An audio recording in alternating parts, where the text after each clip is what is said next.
Bayangkan, sebuah naskah kuno dari abad ke-8.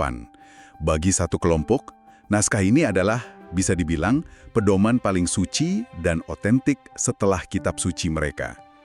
Tapi, bagi kelompok arus utama yang jauh lebih besar, naskah ini ditolak. Ditolak mentah-mentah ya? Benar, ditolak mentah-mentah. Bahkan penulisnya itu dianggap kayak hantu, gitu. Iya. Tidak pernah diakui keberadaannya dalam catatan sejarah mereka. Dan hari ini, di era modern, naskah yang sama ini sedang dibedah habis-habisan oleh para sejarawan sekuler, kaum rasionalis, sampai ex-muslim. Tentu dengan pertanyaan-pertanyaan yang sangat tajam ya, terutama soal hak asasi manusia dan sains empiris. Tepat sekali. Terdengar seperti premis novel fiksi sejarah kan? Tapi ini sungguhan. Selamat datang di eksplorasi mendalam kita hari ini. Kita akan membedah sosok Al-Rabi Ibnu Habib yang hidup sekitar tahun 694 hingga 791 Masehi beserta kitab hadisnya yang memicu pusaran kontroversi luar biasa, yakni Al-Jami' As-Shahih atau yang lebih dikenal luas sebagai Musnad Al-Rabi. Dan tumpukan sumber yang kita gunakan untuk sesi bedah materi kali ini syaratlah beragam, padat, dan menurut saya cukup menantang. Sangat menantang. Ya, karena kita akan membedah jurnal-jurnal akademik terbaru, riset sejarah lintas wilayah, dan ada sebuah kompilasi komprehensif berisi 100 pertanyaan tabu seputar teks ini. 100 pertanyaan ya? Itu banyak sekali. Betul, dan itu datang dari berbagai sudut pandang yang seringkali saling berbenturan. Mulai dari perspektif Sunni, kritik dari Syiah, perdebatan internal di kalangan ibadi sendiri, hingga analisis kritis dari kalangan sekuler dan ateis. Misi kita di diskusi ini adalah mencoba membongkar kenapa sebuah naskah yang ukurannya terbilang ringkas, karena ini hanya memuat 1055 riwayat, bisa menjadi medan pertempuran teologis, sosiologis, dan historis selama lebih dari 12 abad. Oke, mari kita bedah ini. Tapi sebelum kita menyelam lebih dalam, ada satu hal fundamental yang perlu kami tegaskan kepada Anda yang sedang mendengarkan. Materi kita hari ini menyentuh perdebatan sektarian yang sangat sensitif. Sangat sensitif. Ya, mulai dari sejarah konflik teologi Sunni, Syiah, ibadi, serta kritik tajam dari pandangan sekuler. Kami di sini berdiri di posisi yang sepenuhnya netral dan imparsial. Kami tidak sedang memvalidasi klaim kebenaran dari ajaran sekte manapun, dan kami juga tidak sedang menyudutkan pihak manapun. Tugas kita di sini hanyalah menyajikan fakta-fakta sejarah, menelusuri dokumen yang ada, dan memaparkan argumen-argumen tersebut sebagaimana yang tertuang dalam sumber akademik kita. Betul, kita melihat ini murni dari kacamata pengamat sejarah dan teks. Sepakat, mari kita mulai. Nah, ketika saya membaca catatan riset kita tentang siapa Al-Rabi ini, jujur saya harus mengecek ulang beberapa kali. Dia adalah tokoh sentral dari aliran ibadi, dan dari apa yang saya pahami, ibadi ini seringkali terjebak dalam stigma sejarah. Maksudnya disalahpahami oleh sejarawan luar ya? Iya, mereka sering dianggap sekedar pecahan dari kelompok Khawarij yang radikal di awal sejarah Islam. Ya, dan stigma itu adalah sesuatu yang secara historis maupun teologis ditolak keras oleh penganut ibadi sendiri.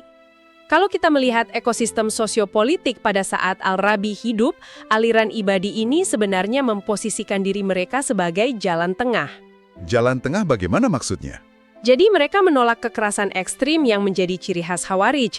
Namun di saat yang sama mereka juga menjaga jarak secara politis dan teologis tentunya dari dinasti-dinasti yang berkuasa saat itu, seperti Umayyah dan Abbasiyah. Jadi mereka benar-benar independen. Sangat independen. Dan di tengah dinamika politik yang sangat bergejolak inilah, di kota Basra, yang pada masa itu merupakan salah satu pusat peleburan intelektual paling kosmopolitan di dunia, Al-Rabi Ibn Habib ini tumbuh, belajar, dan akhirnya menyusun kompilasi riwayatnya. Basra saat itu memang luar biasa ya. Dan secara fisik, wujud naskah ini juga punya lintasan sejarah yang menarik. Seperti yang Anda singgung tadi, naskah ini tidak tebal. Musnad Al-Rabi aslinya sangat padat, memuat sekitar 1.005 laporan atau hadis. Betul, dan bentuk yang kita kenal sekarang sebenarnya hasil penyusunan ulang. Ah, iya. Ratusan tahun setelah Al-Rabi wafat, tepatnya di abad ke-12, ada seorang ulama bernama Abu Yaqub Al-Warjilani. Dia mengambil inisiatif untuk menyusun ulang naskah ini berdasarkan topik-topik fikih. Menjadi lebih tematik. Tepat. Dikelompokkan ke dalam bab-bab seperti bab sholat, transaksi jual-beli, dan puasa. Format yang lebih terstruktur inilah yang kini dikenal sebagai Tartib al-Musnad. Tapi, dari semua detail historis ini, ada satu hal yang menarik perhatian saya.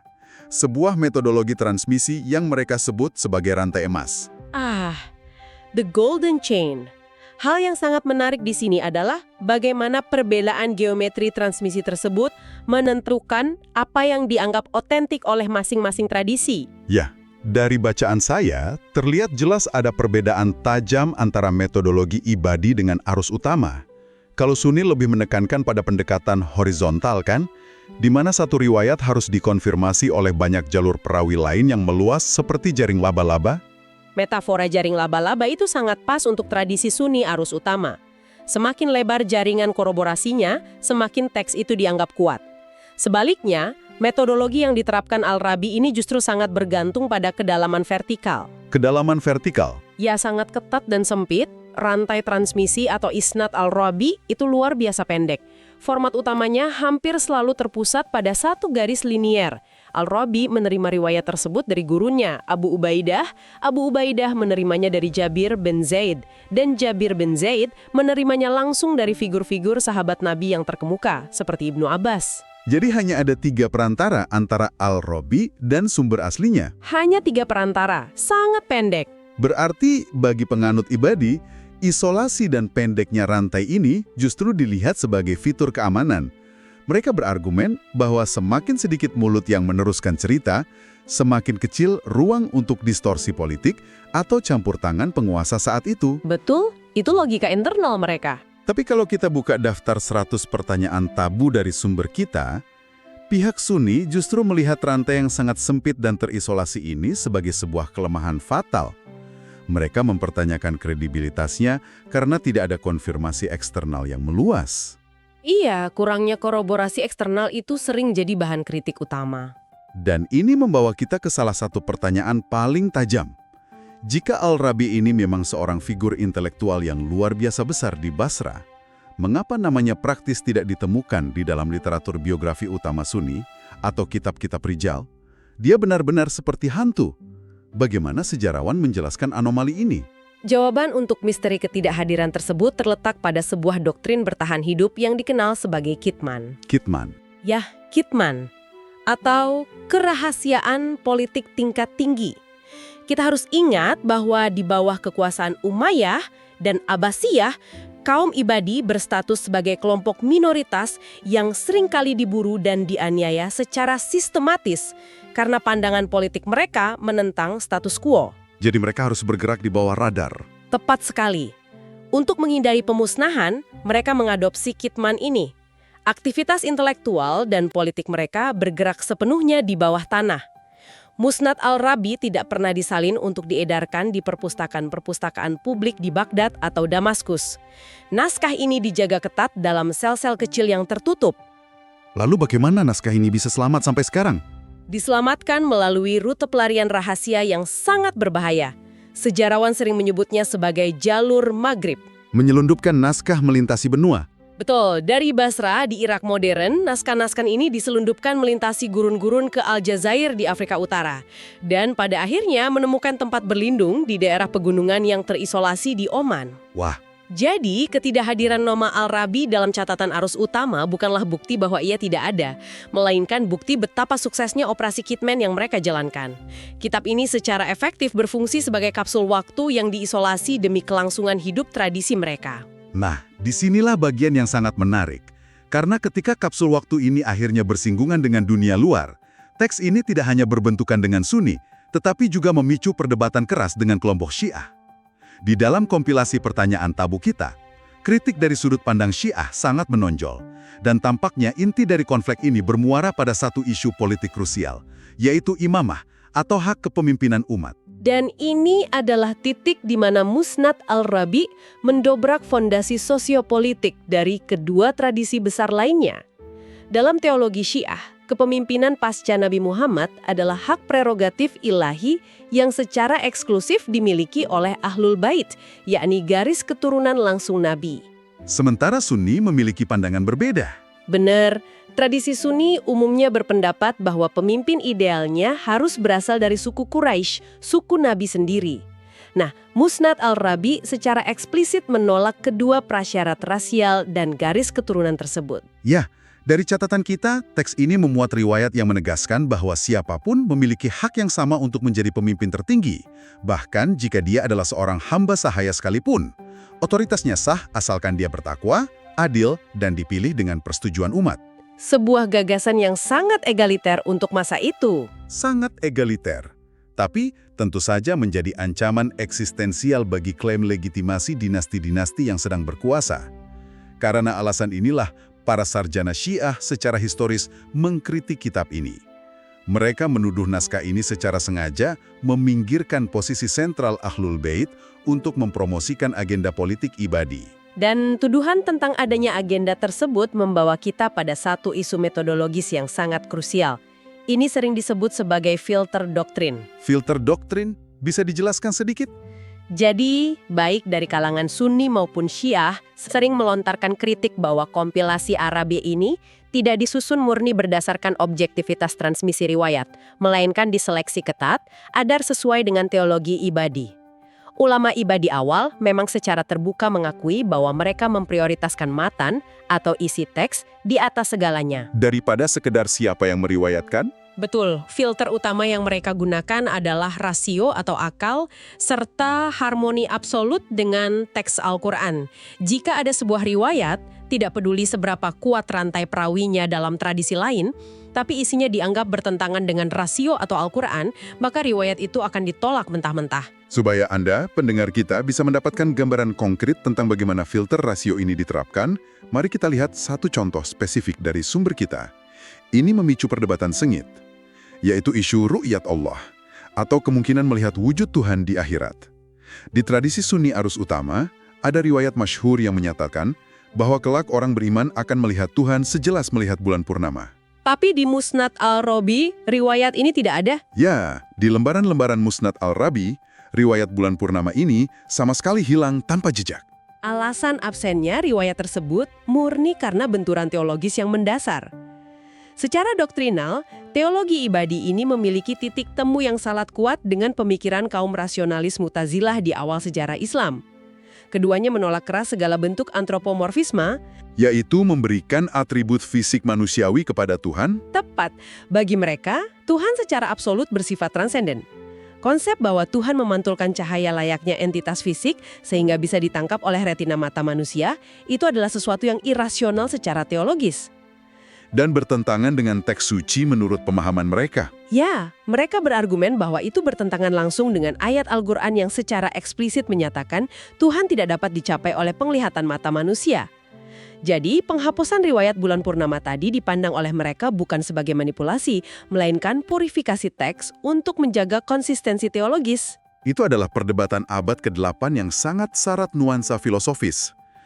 Tapi mungkin Anda bertanya-tanya, mengapa kita harus peduli dengan polemik tekstual dari 1000 tahun lalu? Jawabannya ada pada sisa dari tumpukan sumber kita hari ini. Karena di abad ke-21, naskah ini telah keluar dari mimbar teologi tradisional dan kini dibedah di atas meja bedah analisis sekuler. Ini memunculkan satu pertanyaan penting ketika kita berhadapan dengan audiens modern. Benar. Dari 100 pertanyaan tabu itu, kritik modern dari sejarawan sekuler, akademisi barat, kaum rasionalis, dan ex-muslim mengambil porsi yang sangat besar. Kritik mereka berpusat pada benturan antara teks kuno dan nilai hak asasi manusia serta sains modern. Karena kelompok pengkritik sekuler dan rasionalis ini sudah tidak tertarik memperdebatkan siapa yang berhak jadi khalifah. Sorotan mereka jauh lebih empiris dan etis. Mereka mengajukan pertanyaan tajam. Bagaimana sebuah teks yang diklaim sebagai panduan moral abadi bisa memuat aturan yang melegitimasi praktik perbudakan? Atau hukuman mati untuk mereka yang murtad. Betul. Bagaimana menjelaskan riwayat hukuman mati bagi individu yang meninggalkan agama? Itu kan bertentangan langsung dengan kebebasan berkeyakinan modern. Belum lagi ada kritik keras mengenai peran gender yang dinilai sangat patriarkis di dalam teks tersebut. Dan serangan dari sudut pandang sains empiris juga tidak kalah gencar. Dari sumber kita, kalangan ex-muslim menyoroti klaim saintifik di teks yang dianggap mencerminkan keterbatasan pengetahuan biologi abad ke-8. Misalnya, deskripsi tahapan perkembangan embrio manusia. Kalau diukur standar kedokteran modern, itu dianggap tidak akurat.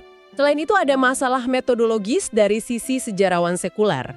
Mereka sangat mempermasalahkan adanya jeda waktu sekitar 150 tahun antara wafatnya figur otoritas utama hingga akhirnya riwayat tersebut resmi dibukukan oleh Al-Rabi.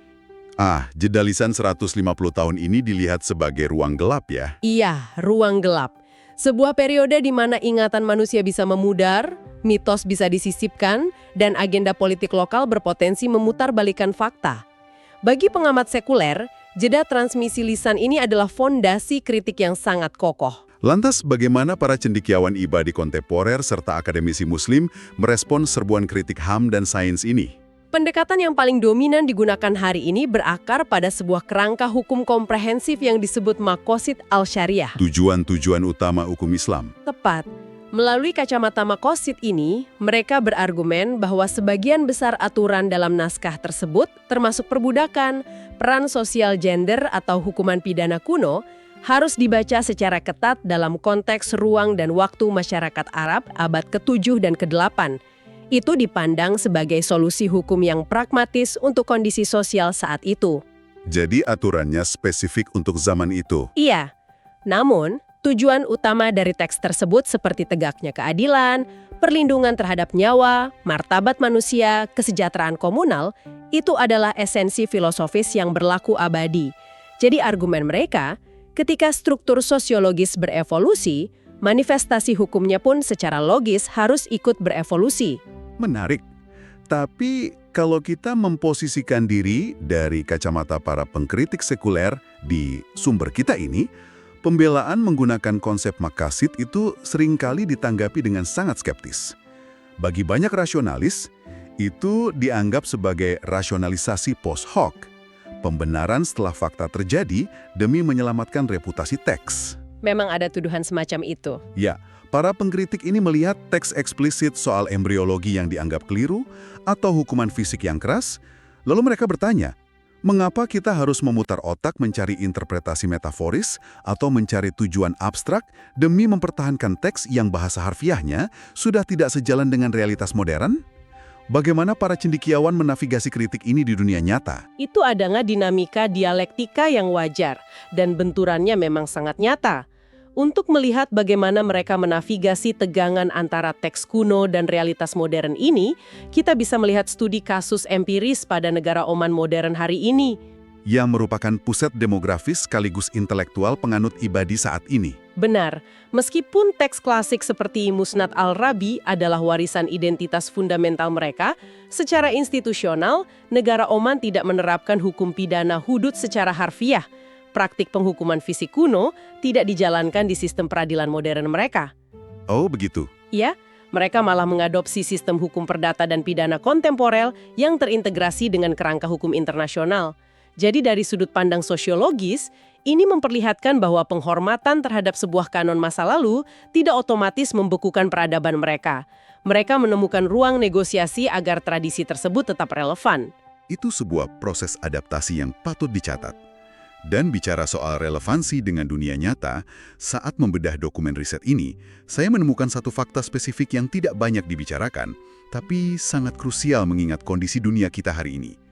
Di tengah perdebatan sengit tentang HAM dan akurasi sains sejarah, teks ini rupanya memuat sejumlah riwayat yang memiliki implikasi ekologis yang luar biasa kuat. Soal pengelolaan air? Betul. Sumber kita mencatat adanya larangan ketat dalam teks tersebut mengenai pemborosan air. Secara spesifik diistilahkan sebagai larangan terhadap israf alma. Selain itu, ada kerangka aturan yang sangat rinci tentang tata cara pembagian lahan pertanian agar sumber daya alam tidak dimonopoli. Dan yang membuat elemen tersebut sangat krusial adalah narasi ekologis di dalam teks ini tidak berhenti sekedar sebagai anjuran moral, melainkan diterjemahkan menjadi infrastruktur fisik secara nyata. Prinsip-prinsip pelestarian air dan anti-monopoli inilah yang menjadi landasan jurisprudensi bagi pengelolaan sistem irigasi falaj tradisional di Oman. Sistem falaj ya? Sistem falaj ini adalah sebuah keajaiban rekayasa hidrologi bawah tanah yang dikelola secara komunal. Aturan pembagian airnya didasarkan pada perhitungan yang sangat adil dan berkelanjutan, memastikan bahwa suplai air tetap terjaga tanpa merusak ekosistem sekitarnya. Tepat. Dan sistem irigasi ini terbukti mampu menopang kelangsungan peradaban agraris di tengah lingkungan gurun yang sangat ekstrim selama ratusan bahkan ribuan tahun. Bagi saya, ini adalah bukti empiris yang menarik. Bagaimana sebuah teks yang berasal dari kerangka berpikir pramodern yang sekarang banyak dikritik dari sisi sains empiris, secara ironis justru ikut memicu praktik tata kelola ekologis yang sangat berkelanjutan. Sesuatu yang ironisnya sedang mati-matian dicari oleh peradaban modern hari ini di tengah krisis iklim global. Luar biasa memang. Jika kita kaitkan semua elemen yang berbenturan ini dengan gambaran yang lebih besar, sesi kita hari ini menggarisbawahi satu realitas penting. Musnad Al-Rabi sama sekali tidak bisa direduksi hanya sebagai kompilasi dogma keagamaan yang statis. Sama sekali tidak. Secara sosiologis, dokumen ini adalah sebuah artefak sejarah yang sangat kompleks.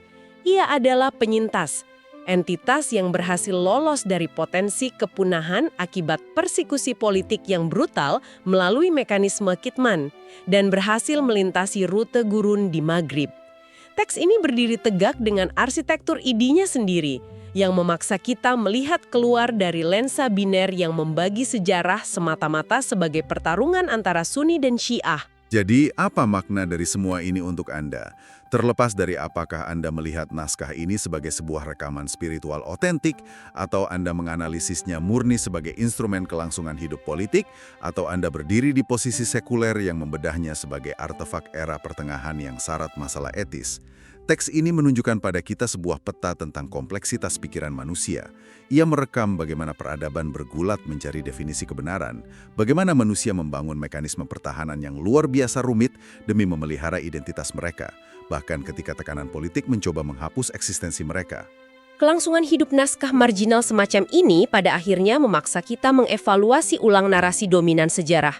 Tanpa teks-teks seperti ini, pemahaman kita tentang masa lalu akan sangat monoton. Saya sama sekali tidak bisa membantah kesimpulan itu. Nah, sebelum kita menyelesaikan sesi bedah materi yang panjang ini, saya ingin meninggalkan Anda dengan satu pemikiran provokatif. Sebuah pertanyaan yang mungkin bisa Anda renungkan sendiri nanti saat sedang minum kopi atau dalam perjalanan. Coba pikirkan kembali sejarah yang selama ini kita pelajari. Keberlangsungan Musnad Al-Rabi sangat bergantung pada kerahasiaan politik bawah tanah tingkat tinggi, serta isolasi geografis yang ekstrim di lembah-lembah tak tersentuh di Maghrib dan Oman. Fakta ini seharusnya membuat kita merenung. Merenungkan apa yang hilang ya? Benar. Ada berapa banyak lagi teks-teks fundamental, kerangka-kerangka pemikiran alternatif, atau tradisi filosofis dari komunitas awal peradaban yang telah hilang selamanya. Hancur menjadi debu, hanya karena mereka tidak memiliki rute pelarian yang aman seperti yang dibangun oleh pengikut Al-Rabi. Sejarah yang kita yakini sebagai kebenaran faktual hari ini sebenarnya merupakan hasil karya dari siapa? Dan suara siapa yang sebenarnya telah terhapus tanpa sisa dari ingatan peradaban kita. Ini adalah refleksi yang sangat mengusik bagi siapapun yang mencoba memahami secara objektif bagaimana sejarah ditulis dan dipertahankan. Sangat mengusik. Terima kasih banyak sudah menyediakan waktu dan ruang untuk menjelajah bersama kami hari ini. Tetap pelihara rasa ingin tahu Anda, jangan pernah berhenti mempertanyakan sejarah yang Anda konsumsi. Dan kami mengundang Anda untuk kembali membedah lebih banyak misteri dan pengetahuan bersama kami di eksplorasi mendalam berikutnya. Sampai jumpa.